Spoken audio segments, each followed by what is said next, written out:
Good morning and a warm welcome to your show, Sunny Mornings in Boston. I'm your host, Melissa, and it's Monday, October 21st. You'll be interested to know, 504 years ago, today in 1520, explorer Ferdinand Magellan, with 3 Spanish ships, entered the strait later named for him, navigating between the mainland tip of South America and the island of Tierra del Fuego toward the Pacific Ocean. This significant event marked the gateway to circumnavigating the globe, highlighting the era's spirit of exploration. So now you know. And now, it's time for the weather report. This morning it's sunny and feels like 53 degrees, with 9-mile-per-hour wind. The sunset will take place at 5:52. And it will rise again tomorrow at 7:05.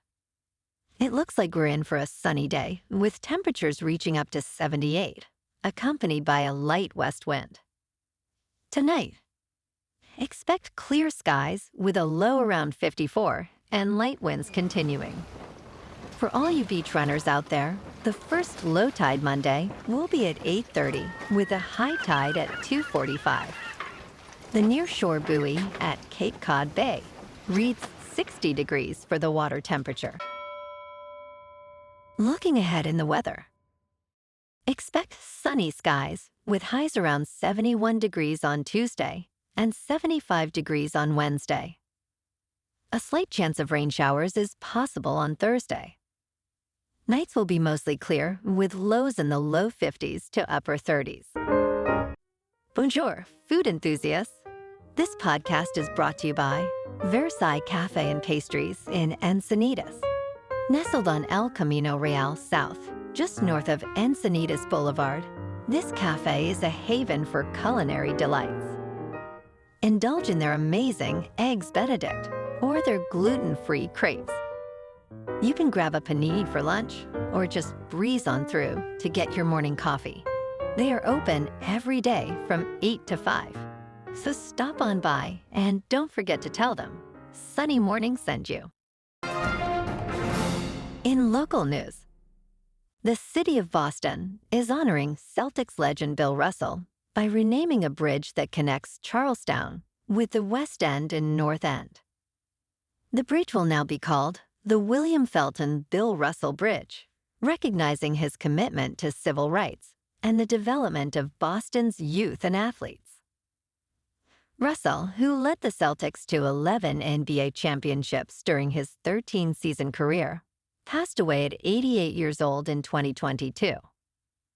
A ceremony will take place today, featuring Russell's widow, Janine, along with the mayor and Celtics officials.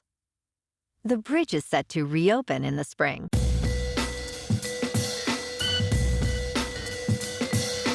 Now on to sports. On Saturday, we witnessed 2 great ranked matchups. The 11th-ranked Tennessee Volunteers claimed a thrilling 24-17 victory over the 7th-ranked Alabama Crimson Tide in Knoxville. Hill and Sampson dazzled with 139 yards rushing and 2 touchdowns, while Nico Lemaliva's fourth-quarter touchdown pass sealed the win. Alabama's Jalen Milroe struggled with 2 interceptions. Tennessee overcame a halftime deficit, keeping their college football playoff hopes alive. Meanwhile, the 5th-ranked Georgia Bulldogs stunned the top-ranked Texas Longhorns with a 30-15 victory in Austin. Trevor Etienne led the charge with 3 touchdowns, capitalizing on Dalen Everett's crucial takeaways. Georgia's defense shone, delivering 7 sacks and forcing 4 turnovers. Quarterback Carson Beck endured 3 interceptions, but maintained control. On Sunday Night Football, the Pittsburgh Steelers, now 5-2, triumphed over the New York Jets, who fell to 2-5 with a score of 37-15. Russell Wilson, in his Steelers debut, threw for 264 yards and 2 touchdowns. Beanie Bishop's 2 interceptions were pivotal, turning the tide against Aaron Rodgers. Despite a promising start, the Jets couldn't maintain their momentum, dropping their fourth straight game. Last night, the Los Angeles Dodgers secured a dominant 10-5 victory over the New York Mets at Dodger Stadium, clinching the National League Championship Series. Tommy Edman and Will Smith each launched homers, propelling the Dodgers into the World Series against the Yankees. Game 1 is on Friday. On Monday Night Football, we're getting a doubleheader. The Tampa Bay Buccaneers at 4-2 host the red-hot Baltimore Ravens, also at 4-2. Baker Mayfield's impressive 15 touchdowns face a formidable challenge against Lamar Jackson's dynamic Ravens, who lead the league in rushing. Expect a high-scoring showdown as Tampa averages nearly 30 points per game. Also tonight, the Arizona Cardinals at 2-4 host the Los Angeles Chargers, boasting a 3-2 record. With Justin Herbert back in form, the Chargers' balanced offense faces a Cardinals defense missing key players. Arizona's Kyler Murray, known for his dynamic scrambling, will be crucial against a stout Chargers defense. Expect James Conner to shine, aiming to extend his Monday night touchdown streak. In local sports, Sunday morning, the Jacksonville Jaguars staged a comeback to beat the Patriots 32-16 at Wembley Stadium. Tank Bigsby impressed with 118 rushing yards and 2 touchdowns. Rookie quarterback Drake May led a late-scoring drive, but the Patriots fell to 1-6. May was 26 for 37 with 276 passing yards and 2 touchdowns with no interceptions. Head coach Gerard Mayo called the Patriots soft. Yikes. Tomorrow night, the NBA season kicks off with the Celtics hosting the New York Knicks at TD Garden. The Celtics face some injury concerns, with Kristaps Porzingis out until December. The Knicks, also with a few players as game-time decisions, look to capitalize on any weaknesses. Boston is favored by 1.5 points. Last night, the Bruins were off. Tomorrow night, the Bees hit the road to face the Nashville Predators at Bridgestone Arena. The Bruins stand at 3-2-1, while the Predators are still searching for their first win. Cole Cook leads the Bruins with 6 points, while Jeremy Swayman boasts a 2.25 goals against average. In top news, in recent years, the link between alcohol and health risks has become clearer. While the World Health Organization has warned that no amount of alcohol is safe, the alcohol market surged to $37 billion in 2023.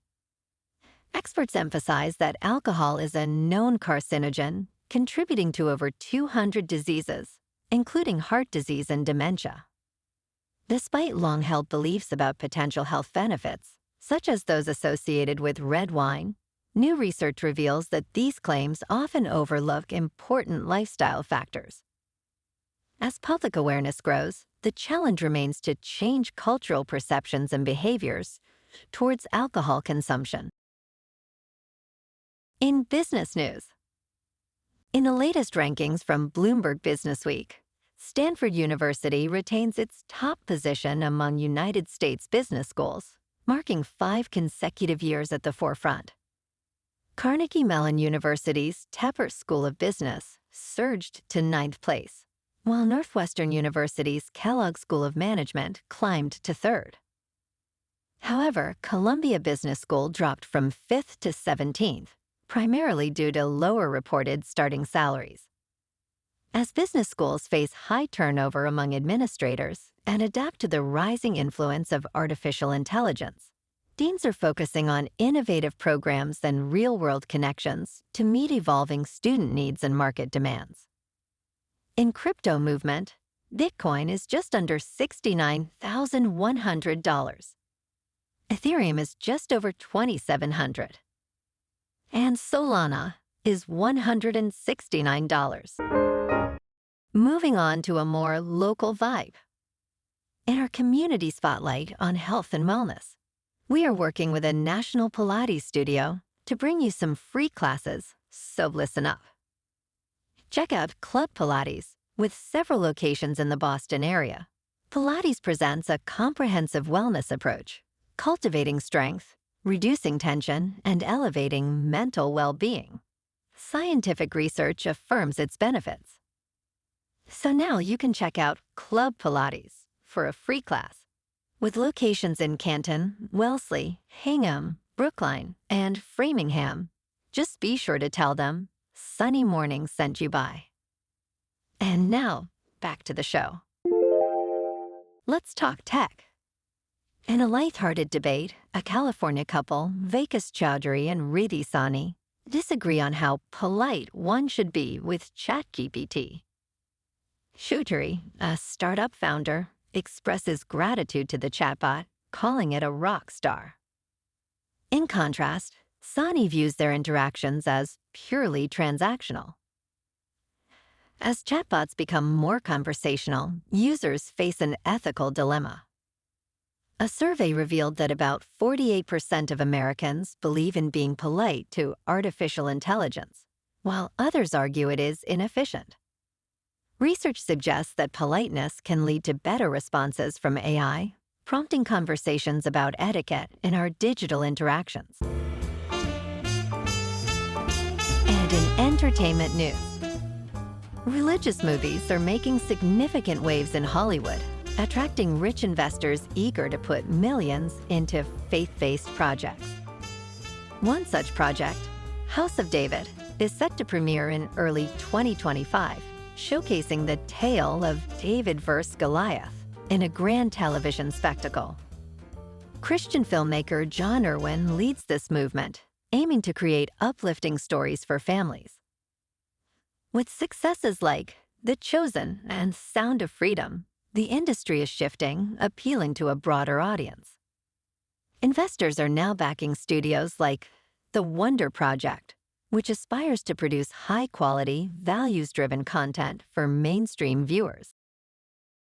Well, alrighty, folks, it's time for the quote of the day. And today, our quote comes from the entrepreneur and businessman, Elon Musk. And he said, "When something is important enough, you do it even if the odds are not in your favor." And that's a wrap for this morning. You can check out our Instagram, YouTube, and TikTok for some captivating aerial videos with local news and the weather reports. Have an amazing day, my good friends. We'll see you tomorrow with another episode of Sunny Mornings in Boston.